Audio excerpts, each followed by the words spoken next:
Hi, I'm Dr. McShan. I'm an assistant professor of chemistry and biochemistry at the Georgia Institute of Technology, and my lab uses a technique called nuclear magnetic resonance spectroscopy, or NMR for short, to study the structure, dynamics, and interaction of molecules like proteins and lipids.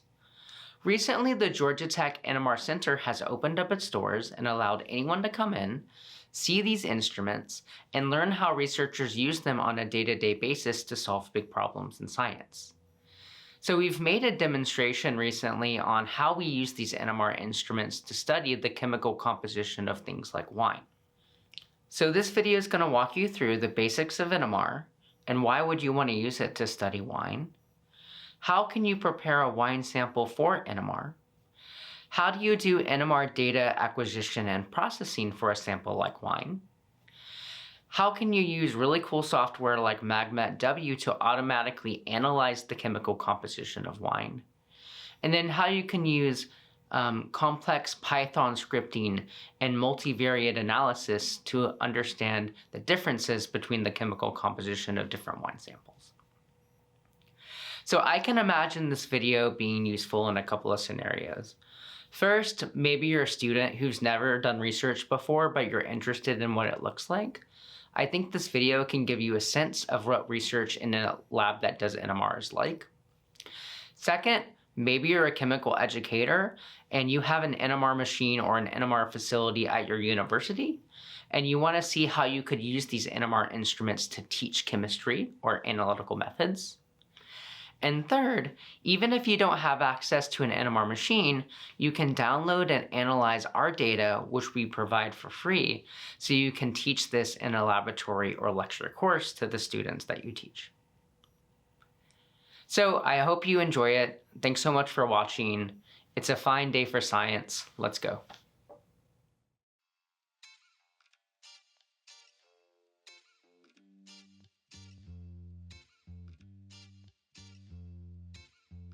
Everything around you, from the cells in your body, to the air you breathe, to the food you eat, is made up of tiny building blocks called atoms.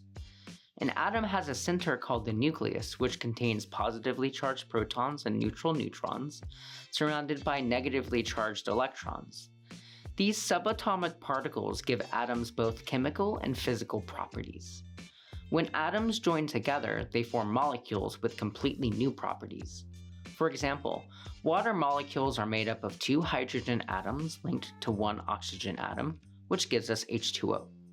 Molecules are far too small to see with our eyes, so researchers have developed specialized methods to figure out what atoms are present and how they behave. Studying molecules is essential because it helps scientists understand the world around us, uncover the cause of disease, design new medicines, and create many of the products we use on a day-to-day basis. One amazing fact is that many atoms behave like tiny bar magnets. Magnets push or pull other magnetic objects because of a force called magnetism, which is the result of the electromagnetic force, one of the four fundamental forces in nature. By taking advantage of the magnetic properties of the central core of atoms, called the nucleus, scientists can study molecules in great detail. A nuclear magnetic resonance NMR spectrometer is a powerful instrument, a bit like a hospital MRI machine, that is designed to study molecules instead of people. Here, nuclear refers to the nucleus of an atom, not nuclear radiation, so there's no harmful radiation involved in the process. However, in some cases, NMR magnets can still be dangerous since their strong magnetic field can pull in metal objects, interfere with certain medical implants, or wipe your credit card. We can demonstrate the power of magnetism with a simple demo. If you hang a paperclip on a string near an NMR magnet, the clip will suddenly swing towards it. That's because the paperclip's metal atoms are attracted to the magnet's powerful field. Another cool fact is that modern NMR instruments use liquid helium and liquid nitrogen to cool their magnet until it becomes superconducting. This makes the magnet both extremely powerful and very stable, which is essential for detecting even the faintest signal from the molecules that we study. Scientists love to study things when they don't know exactly what they're made of. They call these unknowns samples. When a researcher puts a sample inside of a very strong magnet, several 100,000 times stronger than the Earth's magnetic field, the nucleus of the atoms in the samples behave like tiny magnets. The magnets line up either with or against the stronger applied magnetic field, which comes from the NMR magnet. The interactions between the atomic nuclei in the sample and the magnet in the NMR instrument allow scientists to study the sample in incredible detail. Once the sample is placed inside of the NMR instrument, scientists send carefully tuned signals called radio waves into it. These are the same type of invisible signals also used to send music or news into your radio. Radio waves carry energy into the atoms and make their tiny magnets wiggle and change directions relative to the NMR magnet. When the radio waves are turned off, the atoms return to their original position. As they do, they send out a faint signal that the instrument can detect. The NMR machine measures these signals and then a computer analyzes them. The computer turns the NMR signals into peaks on a graph. We call this a spectrum. And each peak in the NMR spectrum tells us about one of the many atoms present in the sample. Together, the peaks form a pattern, sort of like a fingerprint, for each chemical present. And then scientists can use these patterns to figure out what the sample contains, how the atoms are arranged in space, and how those molecules interact with each other. We believe that studying the chemical composition of wine provides a unique opportunity to showcase the power of NMR. Wine is an alcoholic beverage made from fermented grape juice.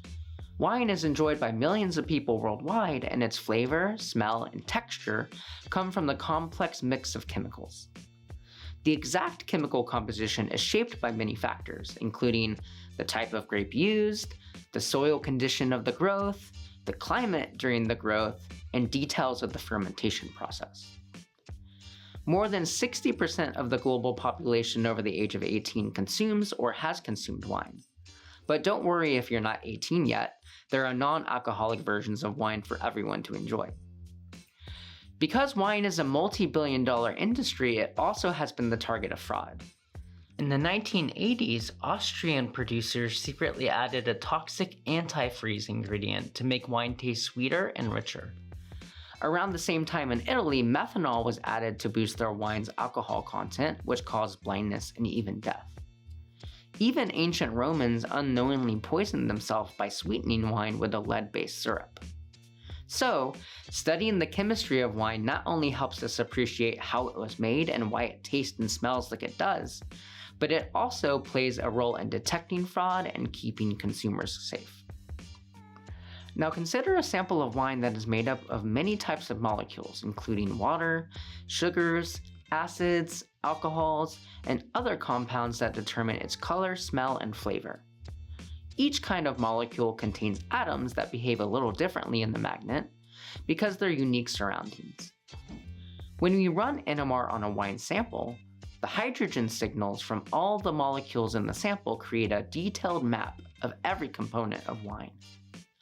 By using special software, scientists can figure out exactly which molecules are present and also quantitatively determine how much of each is present.